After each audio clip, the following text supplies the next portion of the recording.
So let's start with the life cycle of ferns. What happens during the life of ferns? We're going to start with number one here. So we're going to start with the sporophyte stage. Sporophyte produce spores.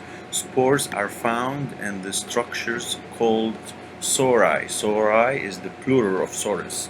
So each structure you see here is a sorus, but the group of them is called sori.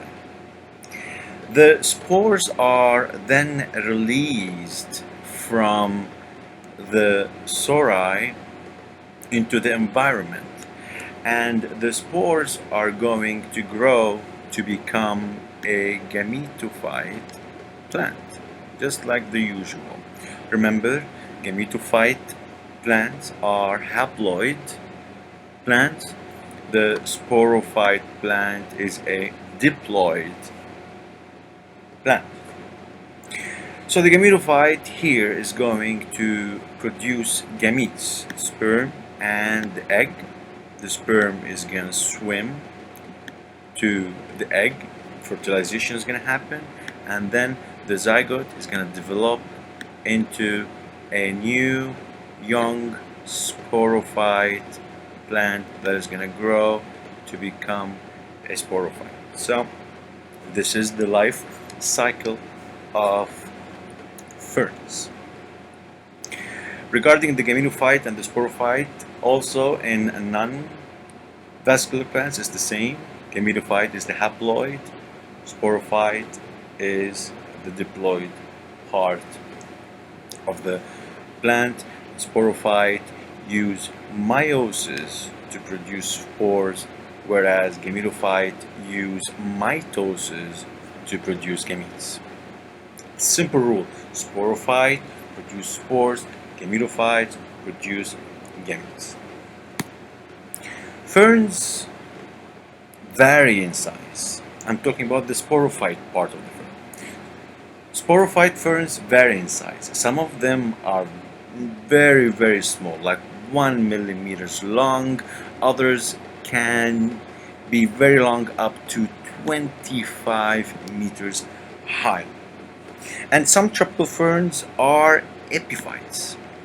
Epiphytes is a term we use to describe plants that grow on other plants without harming it.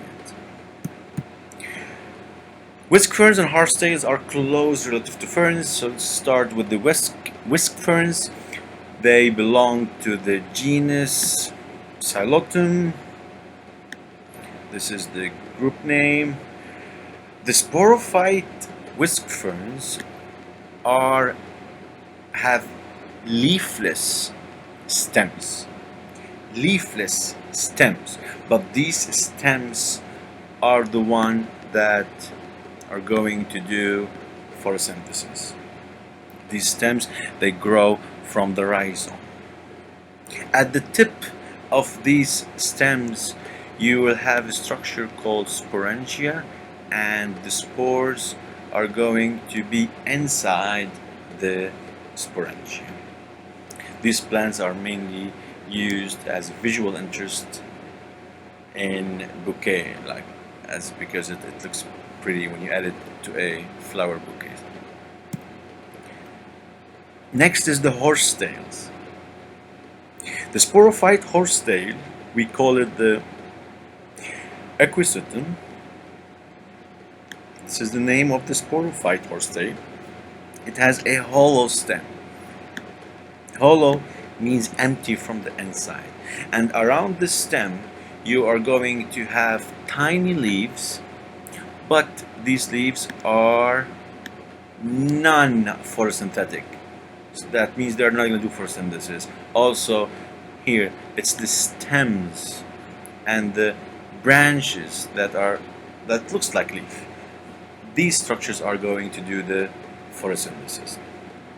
What's special about horsetails is that inside them they have deposits of silica. Silica is a substance that is used to make a glass. It's SiO2. This substance is gonna give the plant the sandpaper texture.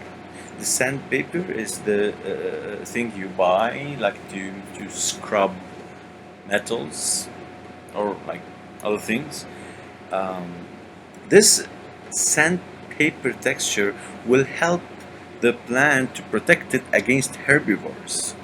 Herbivores are the animals that eat plants, so they are not gonna like the texture of the plant, so they are not gonna eat it. They're gonna go to other plants.